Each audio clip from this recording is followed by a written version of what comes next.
Welcome to Dental All-Stars. I'm Eric Vickery, lead mastery coach at All-Star Dental Academy and president of Vickery Coaching. And I'm very excited about our interview, our guest today, as we're going to talk about raising the level of excellence and productivity in your practice today. So Dr. Rick Simcock was raised in Walla Walla, Washington. He went to high school in Walla Walla, Washington. He went to college in Walla Walla, Washington, and he graduated college in 1988. Following college, he received his DDS degree from Loma Linda University in Southern California in 1997. After he graduated, he was accepted for a 2-year postgraduate residency in endodontics at Albert Einstein Medical Center in Philadelphia, Pennsylvania. I think that's on the East Coast, what they say is only the wicked smart people go there. So Albert Einstein, that seems like you got a lot to live up to. So he then completed his residency in 1999 and received his certificate in endodontics. In August of 99, he then moved with his family to Skagit County to open his practice, his endodontic practice there. In 2016, he opened another practice in Bellingham, Washington. And in 2020, he started an endodontic coaching program called Endo to Endo, which focuses on clinical efficiency and scheduling to maximize productivity. So Dr. Simcock and his wonderful wife, Hannah, have 2 children, Ethan and Lindsay, and they enjoy all the activities that you can imagine in Washington, the Pacific Northwest, including skiing, snowboarding, wake surfing. I've seen the Instagram pictures, doctor, of you doing all these things. His personal interests also include music, mountain biking, running, reading, and traveling. So, and I think you're in a band. We'll talk about that at some point too. So welcome, Dr. Simcock. And I'm very excited to get into this subject of just exceeding and becoming, raising that bar of excellence and productivity in your practice today. So thank you for joining us. I really appreciate it. Hey, thank you. This is going to be fun. And hey, you nailed that intro. We didn't have to even start it over. That's perfect. Hey, first take, right? All right, awesome. It's amazing, the bios that I get to read. I love it. I mean, it brings credibility. So let's swing for the fences here right out the gate. I mean, you obviously have done this really well. I've seen your numbers. I worked with you for a while. Your productivity is through the roof. I tell other endodontists and doctors what you're doing, and it blows their mind. And they go, there's no way. So we're going to get into this. We're going to share some secrets, and hopefully those listening get huge value out of listening to this podcast or watching it on YouTube. So let's start with the home run here. What has been one of the biggest aha moments just in your life in general? Well, I go back to when I finished my residency. We know all the clinical studies, we know the basics, the science, and all those things. Mm-hmm. And when you start a practice coming and all you've known is being in school, all of a sudden there's this like stark realization that, oh my word, I'm running a business now. And I quickly, every motivational speaker, anybody talking about practice management, I just literally had to, every AAE meeting, that's where I would go and listen to all these people. I heard Ace Gorig speak, mm-hmm. and he's been a huge mentor to me. And I think the biggest aha was, to realize that we all have blind spots. Mm-hmm. And for me, the blind spot was, how do I run a productive business and not be married to my practice, 24/7, 365 days a year. It's not good life balance. And so I think the aha moment for me was surrounding myself with people that could help me see things that I couldn't see. And that was huge. And I've had several other mentors that were the same way. And I think that's the gift, is being able to put people around you that can help you see what you don't know. Beautifully said. We don't know what we don't know. Yeah. And let me ask you a question. Do you do that say, okay, now teach me everything you know, guru, and then I'm going to go do it myself? Or are you more of a, hey, I'm going to bring you as part of my team and you're going to, like Strength Finder, right? You're going to be strong where I am weak. What's your approach? Yeah. So, a lot of the things I wanted to keep my individuality, because there's a lot of things that are suggestions that really didn't apply to my situation and my practice. And so I think I kind of piecemealed, some philosophy from this person, some philosophy from that person, some ideas from this person, Yep. And then coupled with your own experience, that's the perfect sauce, right? It's like take the input and then apply it to your own situation. And I think that's what good coaches do in basketball, football, any sport, is that they take what's there and then build on it. And not a cookie cutter approach to your golf swing or basketball plays. You want to go with the strength of what's happening, and I think that's been the fun part. I kind of want to be a basketball coach too. I think I'd love to get involved in yelling at refs and all those fun things. Well, as a coach, you will have to have that natural skill set to do that well. I just, on a side note, I figured you would say, I want to teach people how to play the bass in a Yes. band, right? Well, and my whole music career from high school, I mean, I was a classically trained pianist and did competitions. I had a degree in music in early keyboard performance. So I was playing pipe organs and harpsichords, and I just got to that point. So another aha moment was realizing that I didn't want music to be my professional career. I mean, I went back to New York and spent a summer at Eastman School of Music, and there was all these people with PhDs and master's degrees and unemployed. And I really was like, wow, I love music, but I don't love it that much. Yeah. So I realized that I could make music a hobby, and luckily I've been able to just be a part of a great group of people, and we all have day jobs. So, we're not selling out major arenas by any. But you're doing so, you still get to do something you love because you have really good life work balance. Yeah. I deal this all the time, and more on the life coaching side, I'll be honest, but talk with people about, I just don't love what I do. And, we coach dental team members, life coaching side of things all the time, happy in the home, happy at work, happy at home. We work on both areas of this. And we'll use the analogy of ISO. It comes from a book, ISO. So what are your interests?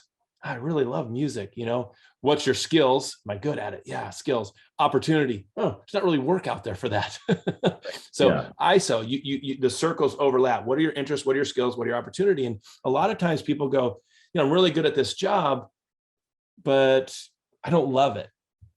It doesn't interest me. And so that interest category that bubble starts to disappear and separate, move away. And so how have you pulled the interest of life back into the practice? Like, how have you found joy in what you're doing, even though somebody might say, wow, endodontics, you're doing the same thing all day long. How do you create joy in that? Well, I think for me, it's finding, that I'm out of the office more than I'm actually in the office. I'm a part of the business. I'm not running the day-to-day things that have to get done. So I think training your team and your staff is huge to make that. So, my job, if you look at my job description, and I try and write a job description for myself every year, it's getting smaller and smaller.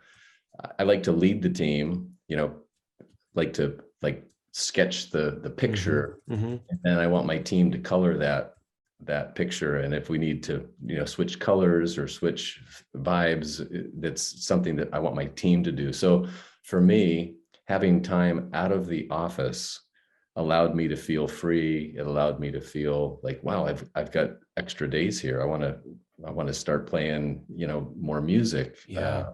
I want to take trips. I want to spend time enjoying all the great things, because this whole myth of we work like to the bone, right? And then there's this magical moment of when retirement hits. And you've heard story after story, and probably have worked with clients that they just never learned to enjoy their life in the process. And at some point your job will be done, and if you haven't learned to enjoy your life and love your life, it's going to be a total mess. And so I think, and luckily I've had the good mentors, and Kendrick Mercer and Kyle Mercer and the Garden Company, and as well as Ace Gorig, and that philosophy just comes through. And if your mind's open, you just go, wow, that sounds like a great way to live your life, and boom, it's kind of the way it happens. So good, so good.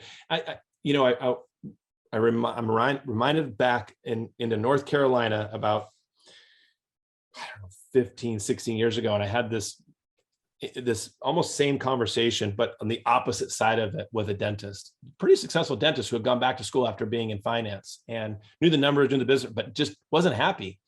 And we had this conversation. I'm like, what other profession can you work 4 days a week, 3 days a week, and make a decent living and then be able to go and enjoy your life?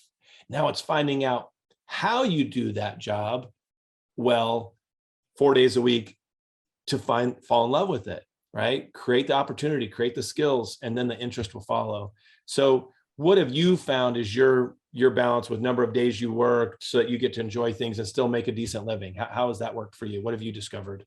I am in my best, I'm the best version of myself when I'm spending about 2.5 days a week with the practice. And to be honest with you, I kind of like 2 days a week, because at the level that patient levels when I'm in the practice, to do that 4 days a week, I think I would be exhausted just from a physical standpoint. Yeah.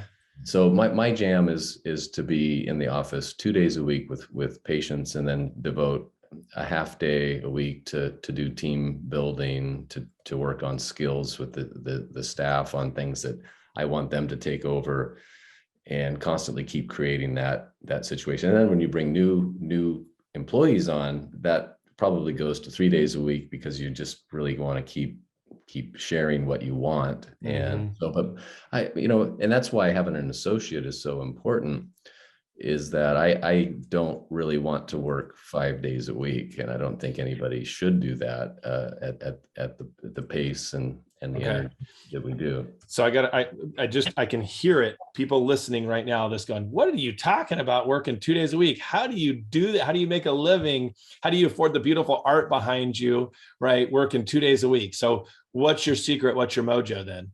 Well, so when I have an associate, it's 2 days a week. I've been doing 3 days a week, and that when you get efficient doing one thing, and so it's difficult for people to understand that it's so easy to get good at one thing and efficient, because we're just doing basically one thing. Yes, there's retreatments and there's surgery and all those things, but and it's more of a feeling of like being efficient and productive. We're not rushing and hurrying, but I just find that nice pace of a certain number of cases a day. And I'm the last one to get to the office, and I'm the first one to leave. And I think trying to get out of debt and all those things, I think sometimes we as doctors spend too much money. We buy the house, we buy the cars, we buy this and that, and we have such an economic pressure on our shoulders that when we walk into the practice, we just feel chained to it, and we feel just trapped. And I think the past several years of my life is feeling that freedom start to go, and I interact with patients differently, and just to have that freedom to know that if you have a day of 6 or 7 root canals, that's great. It's not like, oh my word, I'm not going to be able to pay for that, or that economic tension that we can sometimes bring upon ourselves. So when you say 6 or 7, you say it like it's a bad thing. Some people out there going, I do 4 or 5 root canals a day. So what do you mean 6 or 7? What's a good day for you?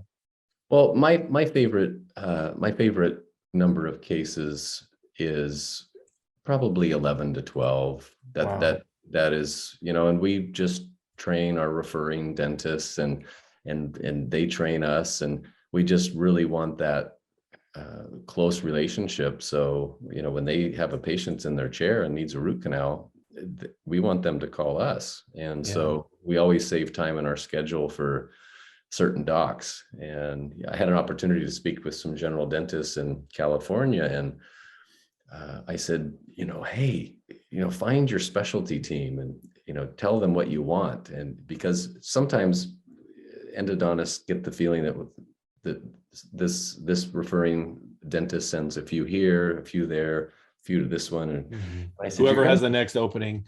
Yeah, which is great if a patient's in pain. But I said, you know what, if you're sending all your cases to a particular endodontist or an oral surgeon, they should be able to see your emergencies whenever you need them. I mean, that's the business that we want to be in. Is why we don't want that patient to go anywhere else. We're going to take care of them today, or first thing in the morning. Yeah. We can't take 2 weeks, 3 weeks, 4 weeks. Well, right now everybody's so backed up. I mean, I'm hearing endodontists that are scheduling people 2 months out. Yeah, I mean, that's the most dangerous thing to be in. And I get it. It feels good to look at your calendar and go, oh my word, I'm so busy.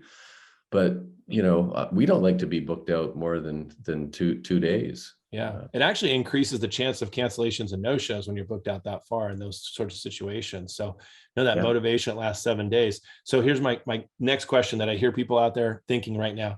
How do you see 11 endo patients a day? Are you just opening and draining and moving on? Or are you actually completing these? How do you do that? What is that even possible?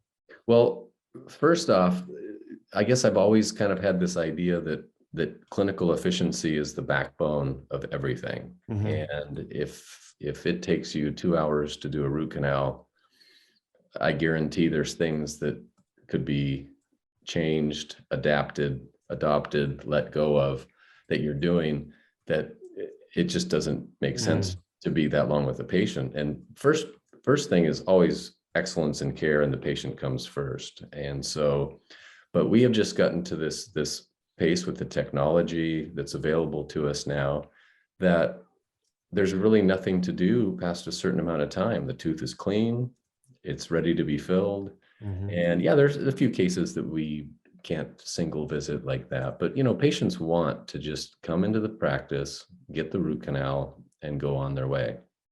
Yes. And the more friction or obstacles that we throw in there, oh, we have to do a consult first, that's all just training, getting your team to know what the feeling is of, that sounds like a root canal, maybe we should have you in just to take a look to see, what's going on.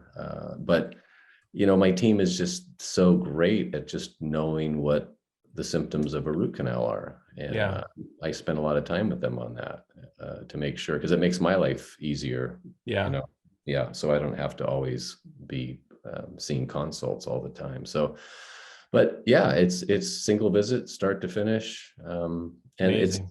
it's not as hard as it seems. But again, if you don't know what you don't know. Yes, there it is again. Yes. That's the thing. So, and since you've brought that up, I'll talk about this. This relates to definition of insanity. We talk about this again, life coaching or executive or professional coaching, but the results you're getting today, 5 or 6 root canals a day, right? The results you're getting today are based upon the actions that you're taking, not the knowledge you have. Oh, I know I could do 11, but I'm doing 5. It's the actions you're taking. Okay. And those actions you're taking are stemming from the beliefs you have about you. So really what you're saying is, I'm going to challenge the belief you have, therefore create a different action to create a different result. And most people base their belief on whatever's pouring into them. The social media documentary, exposed us on that. Whatever you're going to believe, you're going to give more of what you believe and more of what you believe. Well, all of a sudden, boop, oh, wait, here's a different thought. I'm listening to a podcast and here's a different thought. Ooh, what's my action, going to be because of this? Will it change my results? So I put that out there for those of you listening that are thinking, yeah, I don't believe that. I can't do that. I've worked with several clients now in this same exact boat that are doing exactly what you're doing on the endo side that are phenomenal. And I think you're doing it top notch. And I think it's impressive. And I think you're doing it so well that you're actually helping other offices do this too. And not, you're here sharing that information. But what are some things you're seeing other offices do? You've uncovered some things that you thought, okay, you don't know what you don't know, right? Here's some bad knowledge, some bad beliefs. So what have you picked up out there that you've seen in other offices that you've worked with? A couple of things jump to my mind. One is this whole idea of having to do a consult first and then do a treatment. So, and again, getting the team being able to make that kind of instinct. They're not diagnosing, but they're getting a feel for what's a treatment and what's not, and then preparing the patient for that. And do you mean on the phone, chair side? Yes. Where is that happening? Yeah, we want all of those things to be happening in the phone conversation. We actually time everything in the practice. And so we realize that our front team spends on average 40 minutes per patient. Wow. coming in. So that's like getting all the symptoms, name, referring dentist, going through our kind of call sheet, that all the important things, going into their medical history, dental history. So all these things that, hey, we're going to check your insurance and find out, what your plan is, and we'll get back to you with that. But so if we add up all that time, that's 40 minutes. And many practices end up having, oh, you need an appointment at 8 o'clock. All right, we'll come in at 8 o'clock. And so then the process starts when the patient is down in the chair.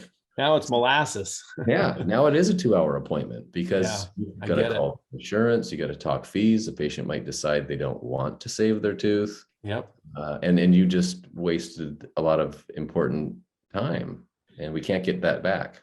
So we're taking the great call process that All-Star trains on, and we're making it even greater. We're really looking for some certain symptoms and key talking points to differentiate what type of patient is this going to be for this practice. Now, on a side note, for the GPs who are listening, in our coaching, we talk about this as exam typing.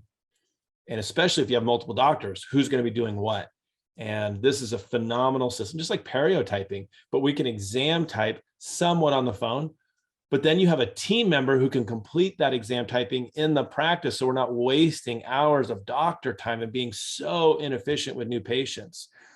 We're booked out so far right now, and you're making a new patient wait a month or 2 months, and you've got an hour open in your hygiene schedule tomorrow. That just doesn't make sense to me. Now, some people hear that and go, yeah, my belief, Eric, is something totally different than yours, which means you think I'm talking about doing a cleaning and hygiene tomorrow. No, I'm thinking about you using your hygienist to do something different.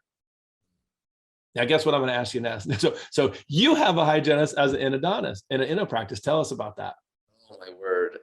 I've been an endodontist for 23 years. I know I'm dating myself, and I'm a grandpa too. So it all kind of makes sense, but I don't feel 52 years old. But anyway, I think I'm always looking for things that I can change that make my life easier or less stressful, meaning it might take energy to give an injection to a nervous patient. And I just had this idea. I know a few other of my colleagues have had that idea. And of course, everybody looks at, oh, your overhead. Why would you do that? And boy, let me tell you, it was the absolute best thing I've ever done for my own sanity. And she did not want to practice hygiene anymore. She physically was just like, I can't do this 4 days a week. I really love giving injections. I've always loved giving injections. And so it was just a perfect fit. And what it did for me is it changed my relationship with the patients just a little bit. And she's so gentle. And, when she walks into the room and introduces herself, and I think people just feel comfort. And, and sometimes I will do supplemental anesthesia. So intraosseous anesthesia on some hot teeth. I'll do that, but they're already completely numb. Yeah. And so it's just a very easy procedure. So it's just freed up a lot of time. And I guess now we're getting to the point where it frees up maybe to add another emergency patient or a few more consults, because it just speeds up my day. Well, when we did the math on this, you and I were looking at, well, what are we going to pay them? What's that going to be per day? Let's say worst case scenario. Absolute worst case scenario, $500 a day. That would be worst case scenario. Mm-hmm. And now, while you're scheduled, you're doing one more root canal a day at least. It's covered. It's more than covered. It's more than paying for itself. Yeah. And the emotional aspect, I think that's one of the things that I struggled and resisted the most, which is silly. We're dentists. We get people numb all day long. Yeah. But then when you add the endodontic anxiety patients in there, and so not only are they afraid in dental chairs, but now they heard the forbidden root canal word, and so now you're dealing with a very excited patient, and that all day long can take a toll. And I did it for many years, and it was just like, hey, I can have a team member assist me with that. There you go. And now I literally just walk into the practice. It's so much fun. I did have to get somebody numb the other day. because she was It's so busy. funny to hear you say that. I did have to get someone numb the other day. You're an endodontist. It was like, it was just one of those things. And I think that when you have a coach or somebody in your life that shares things with you, that helps you look at things a little bit differently, and having a hygienist isn't for everybody in their practice. Yeah. But man, it was such a great development in my practice. And so now my wheels are kind of going, well, maybe this is a great practice model to keep expanding on. So you took the belief of something, the information you're getting, and went, okay, can I put this in action? I got a different result. I think it was amazing. And I totally derailed our conversation on the two. You said two things. I know I typed two about what you're uncovering with practice. Number one was having to do consults and then treatment. What was the second thing? Because I don't think we got to it. Yeah, just the amount of wasted time. And this probably could have applied to all of us, whether you're a general dentist, oral surgeon. I mean, we think so many things are so important, and we get to practice, and a staff member might have an issue. We might have a referral that has to talk and talk to you about something, a case. Emails, video games, social media, all these things that just drain our time.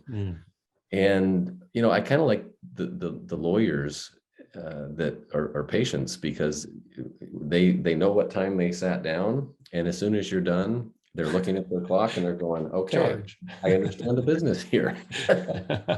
And I think the aha moment is when people realize how much time is wasted either in inefficient systems or not an attention to, like, hey, when I walk in this practice, 98 to 99% of my time, I want to be treating patients. Yep.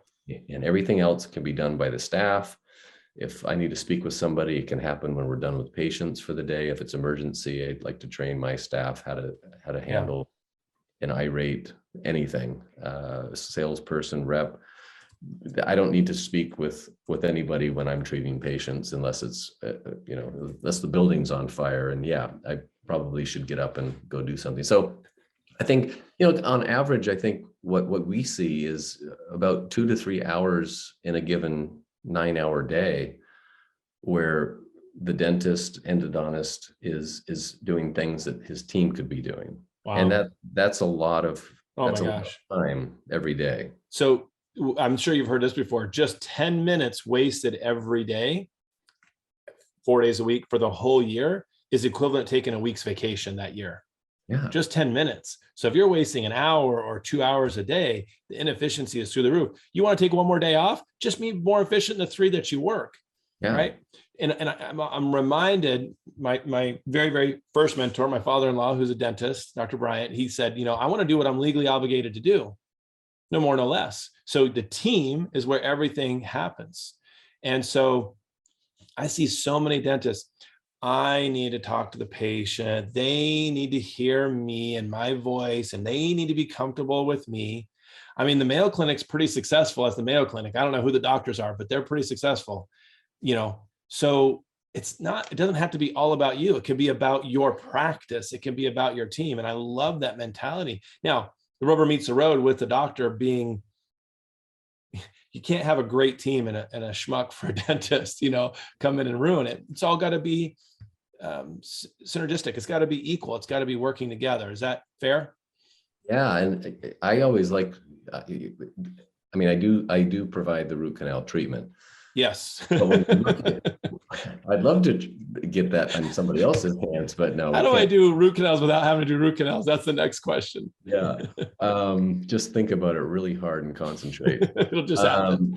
But what I realized is that, when you look at my time with the patient's in the practice about an hour and 20 minutes, and I'm with the patient now with a hygienist. I go in and make the diagnosis, ask if they have any questions. I'm with the patient about 20, 24, 23 minutes on average. And that's when I walk in, start the timer. When I leave to go to a consult, it stops.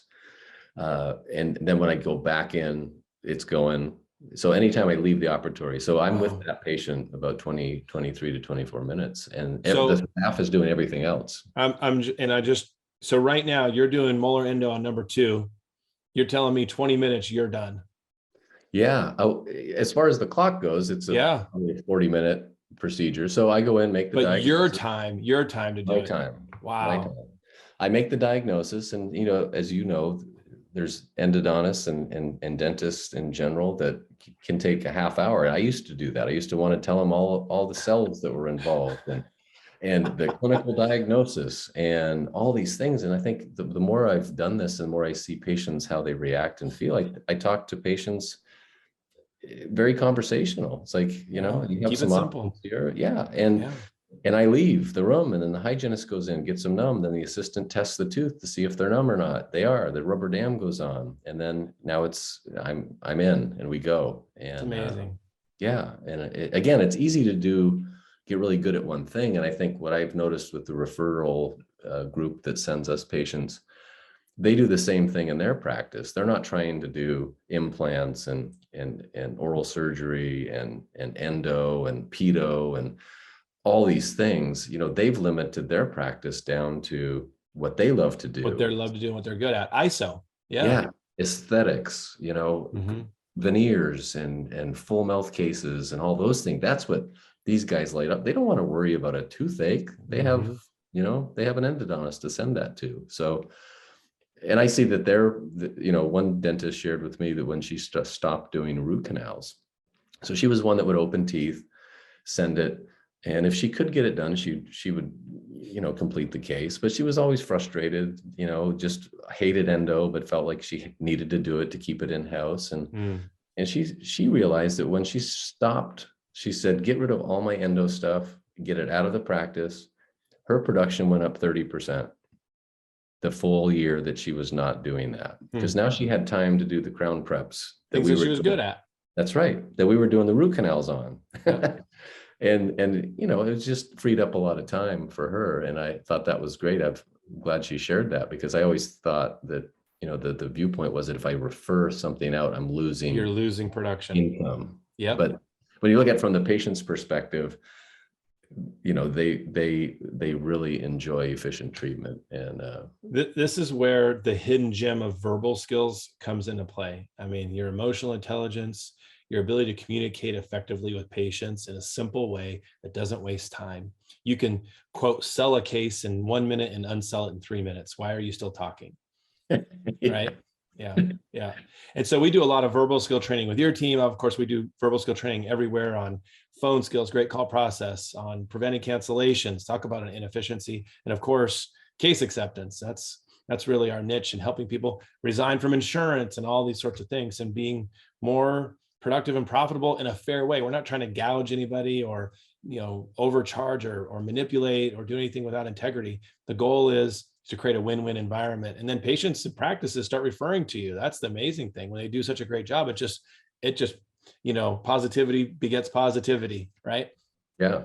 Well, and I have to share, I learned a lot from you. One of the things that all these limiting terms, which I just thought was so great, because now we're all sniffing out to see what limiting terms, but I was the key at always saying, looking at the x-ray, oh, you got a little infection down here, the tip of your root. Oh, it's little. Well, that's great. Maybe I should just leave it. Then we're good for now. Yeah, it's not bothering me. Why would I spend $1,500? But again, isn't that funny? It's like, here I've been doing this for so long and very Yeah. efficient, but I'm using these terms that almost make the patient go, well, it's a little, so Yeah. that's not that big a deal.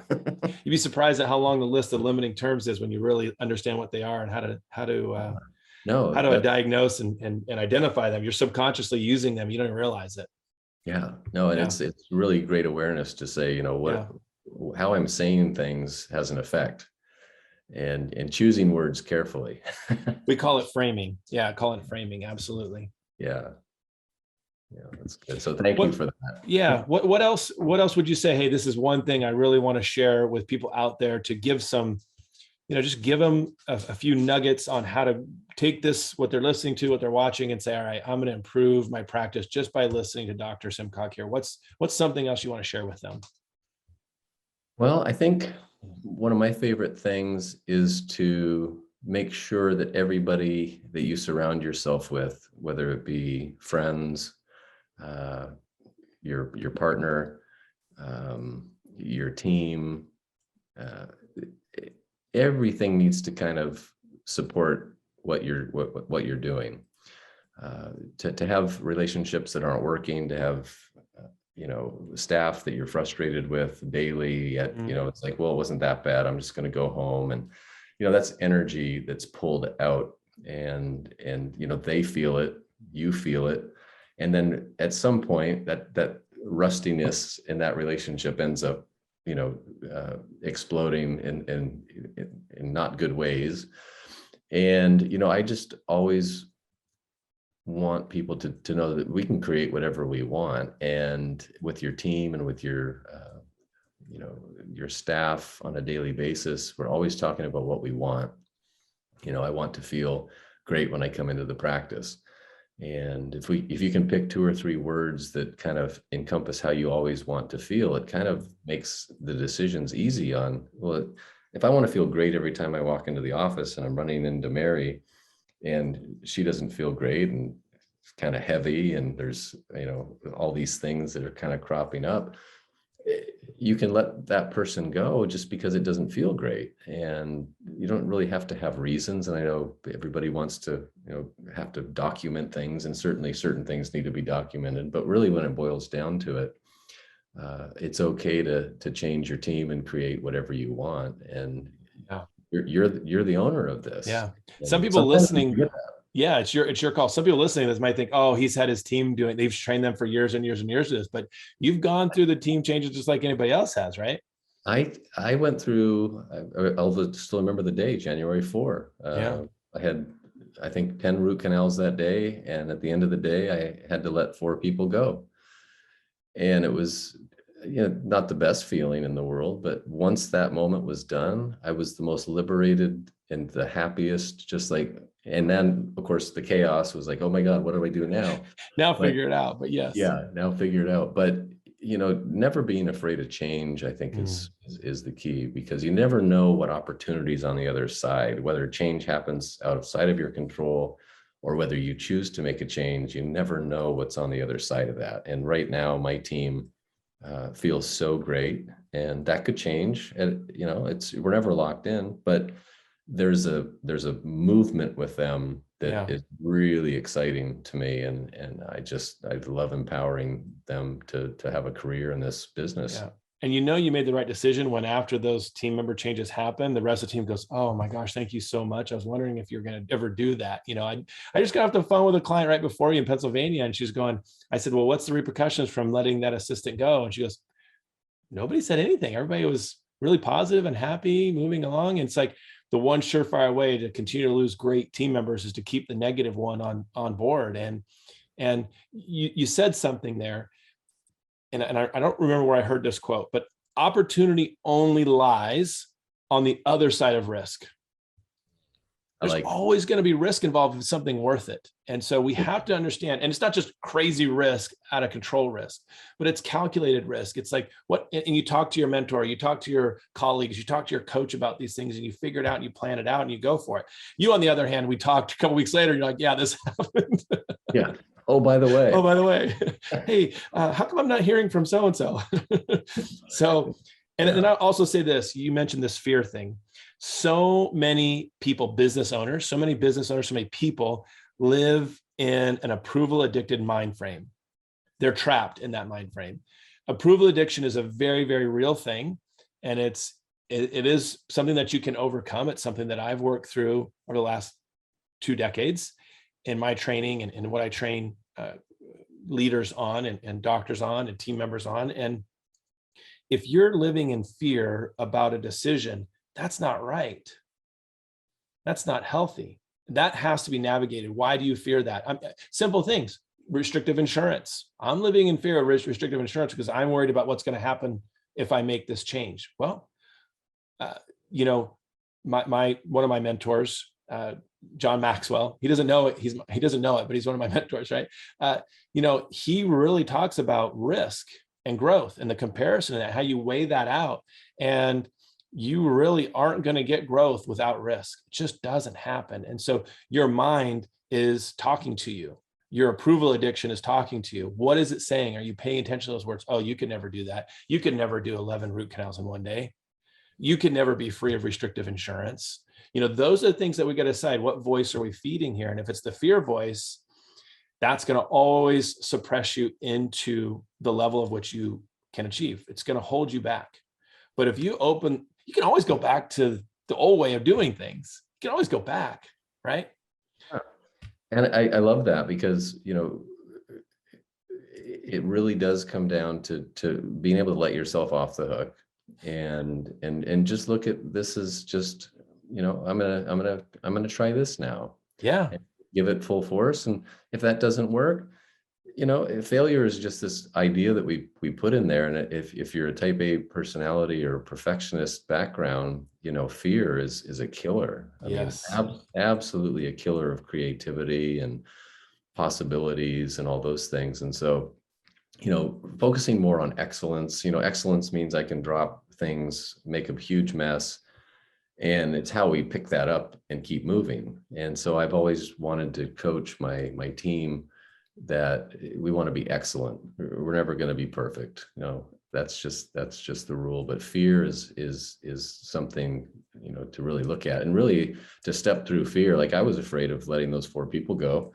But really what was true is it was just the resistance to what the truth was. And the truth is that they needed to go. There was a bad, and as soon as I made that intention that I was going to do this, I felt absolutely rock solid. Yeah.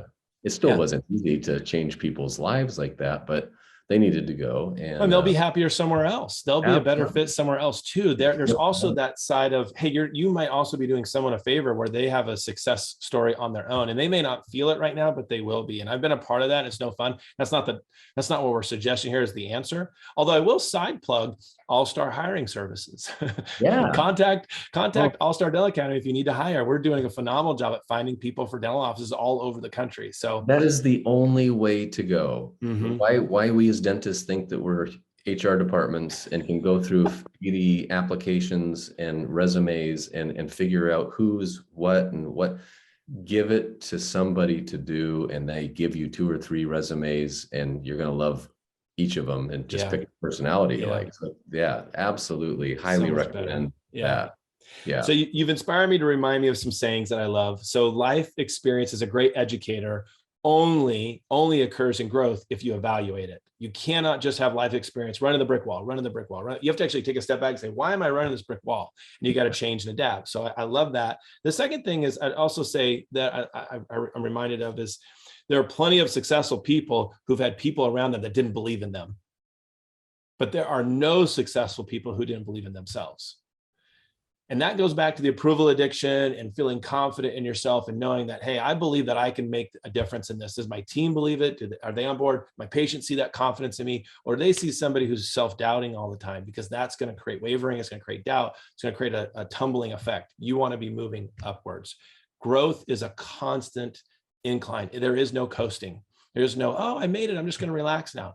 It's, oh, new team member. Oh, train. Oh, new idea, new concept, change this. I mean, do you feel that way? I mean, you've been doing this for so long. Do you feel like you're on a constant incline?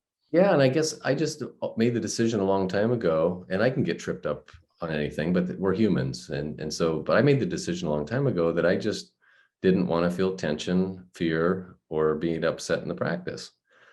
And so you really have to check in with yourself as you're going through your day, because all of a sudden you might feel yourself tense up about something.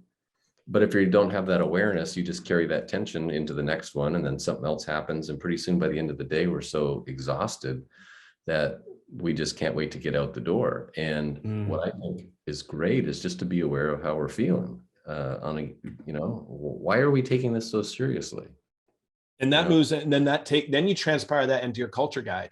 Yeah. You have a team meeting that we take you through, and you go through, what is our culture here? What are we going to live by? And then my post today, in fact, for social media was an all-star client who we went through culture elements with, and we helped them figure out what their culture was. And they put it on the wall, and they put it in glass, like this frame, like this thing. And it's like, we're living by this. Now, it's not something that patients see, it's theirs. Yeah. But there's accountability in that. And this is who we are. And it also says who we're not going to be. We're not going to be drained. And that's where people don't fall in love with what they do. Yeah, and it was 85% of people hate their jobs. Wow. And I'm just like, isn't that sad? That's almost 9 people out of 10 that just don't like what they're doing. And and in my mind, it's like, that's mindset to me. I think we can learn to love anything. Yep. You might choose to do something different, but we can learn to love what we do. And I think falling in love with endodontics again, and just the whole process of that is what this is all about. And yeah, I get tripped up, I'll get, a patient will just do something or challenged. Yeah. And I realize, oh, okay, that's something new to put in my tool belt. There you go. There you go.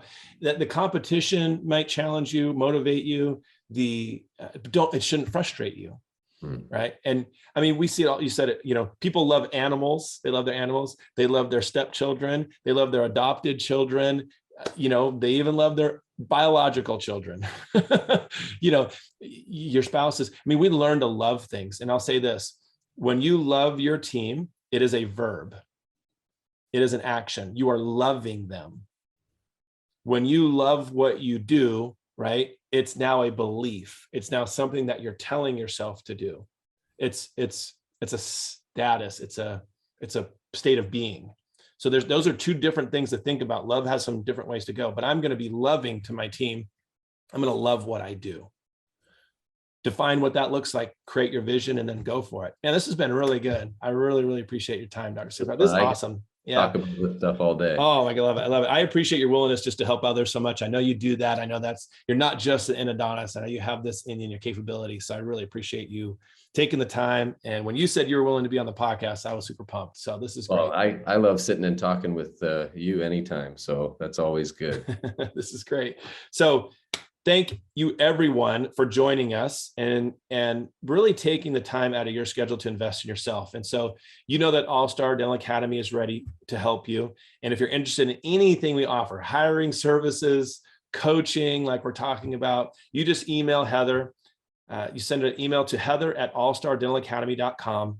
We will be happy to help you, just talk with you and figure things out and decide if there's something we can support you with. That's what we're here for. So, as well as Dr. Simcock, he's out there ready to help as well. So thank you for joining us and taking the time to invest in yourself. And until next time, go out there and be an all-star.